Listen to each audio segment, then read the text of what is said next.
Good morning, guys. I just wanted to show you guys a quick bird. This is a young bird that just started to learn how to fly. This bird wasn't in the loft for the past day or so, and this morning I came out to let the birds out for a quick morning fly and feed, and this one came back flying in from the neighbor's yard, landing on the neighbor's shed, and he flopped down into the garden area. And it looked like his left wing here was flapping. So I went and picked this bird up, and I thought to myself, what the heck happened to this bird? I thought that this bird had hit a wire or something, a telephone pole wire or something. But when I checked the tail feathers, I looked for any scratch marks and stuff, and I don't see any visible scratch marks or nothing. But when I looked at the tail feathers, most of his tail feathers are gone. Okay, most of his tail feathers are gone, and underneath his wing, you see that?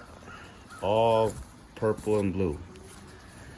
And on top of his wings, you know what I'm saying, he had some, looks like some missing feathers. So it looked like he was hit by a hawk from the side pretty hard. So be careful when you're flying your young birds. When you fly your young birds at this age, hawks, they swoop down out of the sky and they hit them, and they hit the birds at 100 miles an hour or more, 200 miles an hour, 150 miles, okay? It's like being hit by a linebacker, all right? Blindsided. Look at this, all right? There's no scars on him. I don't see any open cut wounds at this time. I don't see any blood anywhere, but you can see his right wing is all broken. I mean, it's not broken, but okay, so there's a little bit of blood here. But usually when a bird's wing is like this, the bird might have ran into a telephone pole or a tree or something. But most likely in this scenario, this bird was hit by a hawk at a high rate of speed from the side. And the hawk scraped the tail feathers and some of the wing feathers, okay? And this bird lost some weight. It seemed like this bird was out of the loft for like a day and a half or so, and he finally made his way back. So this bird is just gonna go back into the young bird loft. I'm gonna put some antibiotics on the wings, and I'm gonna throw this bird back into the loft. But this is what the damage does when there's hawks around, or falcons, or any of those birds of prey that are fast and speedy. They hit the birds by surprise from the side at a high rate of speed, okay? All right, so yeah, it kind of sucks, but that's what we go through when we raise pigeons. You know, we have to deal with the birds of prey and keep them at bay as much as possible and protect our birds as much as possible.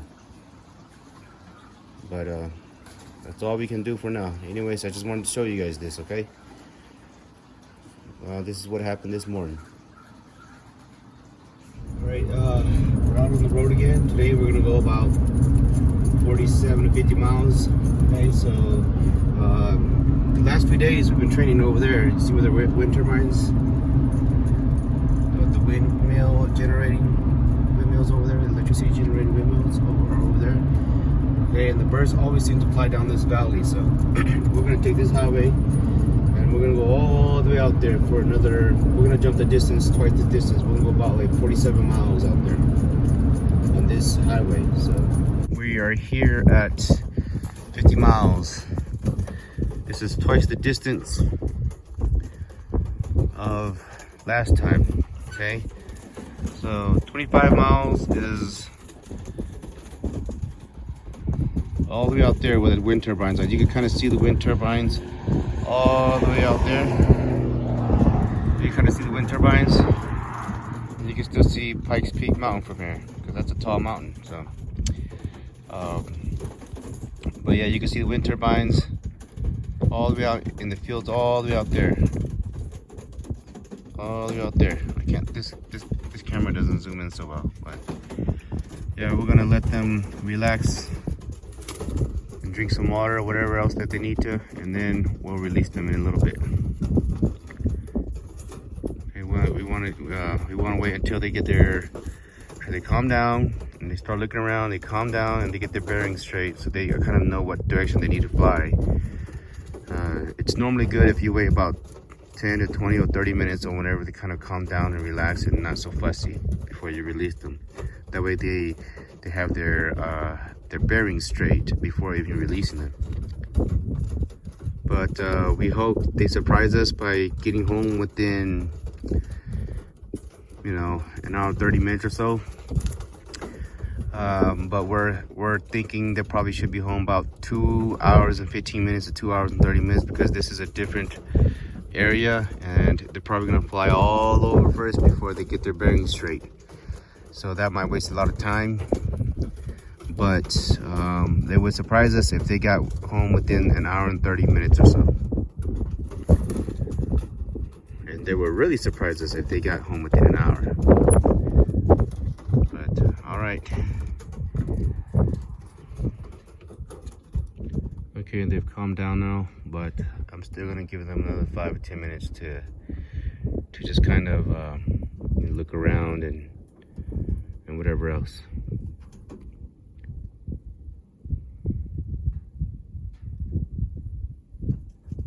There's a little bit of breeze. Looks like it's gonna be a little bit of headwind for them, but I think they'll be all right.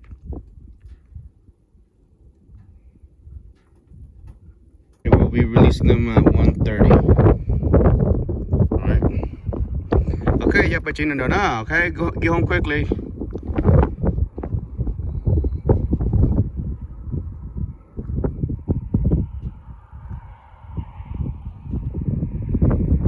All right, let's go.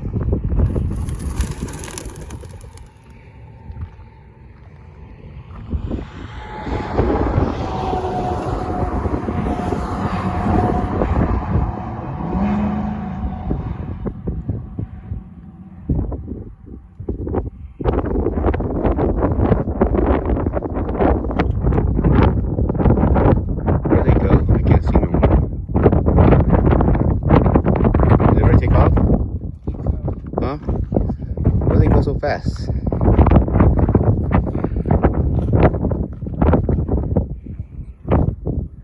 Jeez, it took off fast. They went all, they're over here, and all of a sudden they just went out of sight. Just thinking about flying a small flock. But yeah, you can see the wind turbines all the way out there. Just another good 25 miles out there. So this is a solid 50 miles, guys. 50 miles.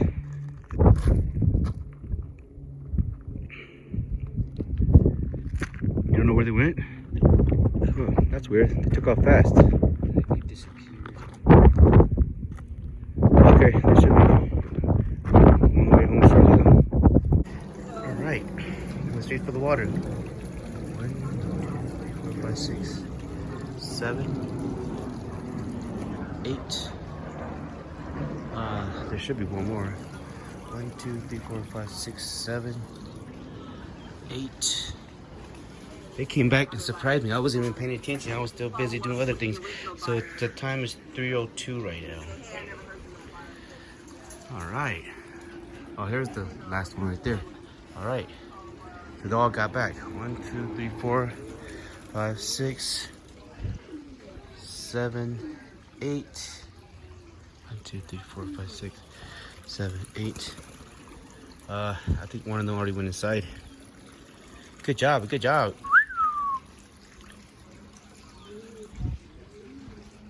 So that took them, let's see. So 1 hour and how many minutes, honey? So from 1:40. Okay, so the time that they arrived was 3:02. They popped out of nowhere. We weren't even paying attention because we were on the computer doing our own, you know, whatever work and business and stuff. And yeah, they popped out of nowhere. Cool. They already went and got a drink of water. Those ones up there, and this one has it, so he came down for some water. And yep, and I think one of them already went inside. Maybe the blue checkered pink band one already went inside. But I'm gonna go check real quick. Yeah, some of them look kind of worn out because they were probably flying really fast against the headwind. So I'm pretty proud and happy of them. So this year, even though these ones didn't qualify for the one-off race, I'm pretty satisfied and pretty happy with their performance. Even though the feathers weren't all that great, a little bit smaller or a little bit not as shiny or smooth, they're still flown pretty good and pretty great and pretty decent time. And I'm really thankful. So I'm gonna let them relax for another whole day or 2 days, and then we're gonna go out to the same place maybe once more or twice again, and then we'll go out a little farther. But yes, I'm really happy with the progress. This is the 50-mile toss. It took them 1 hour and 32 minutes. We released them at exactly 1:30, and it's 3:02 when they got here. And that's usually a little slower on the very first toss from a new location.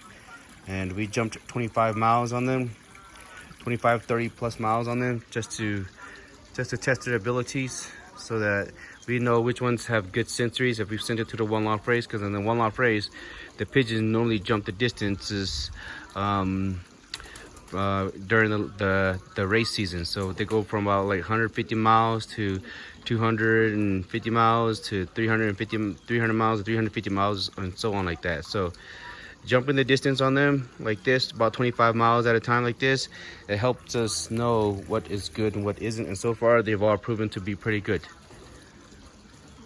All right. Thanks for tuning in. Subscribe and like to keep up. Thanks. All right, so I just want to show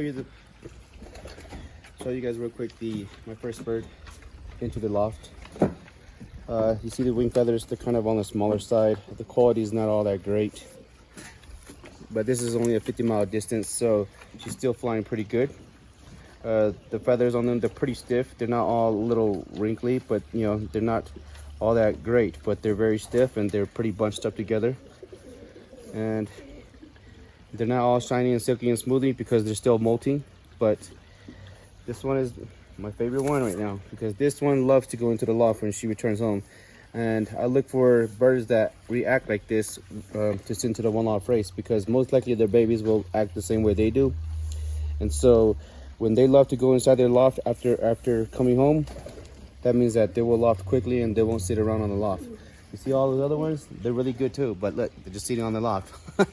Okay, so this is just without any harsh training, just natural training and going slow. This one always loves to come home first. You see the feathers on them? They're still in molt, but you know, they're flying pretty well. And this one's always first in the loft when they get home.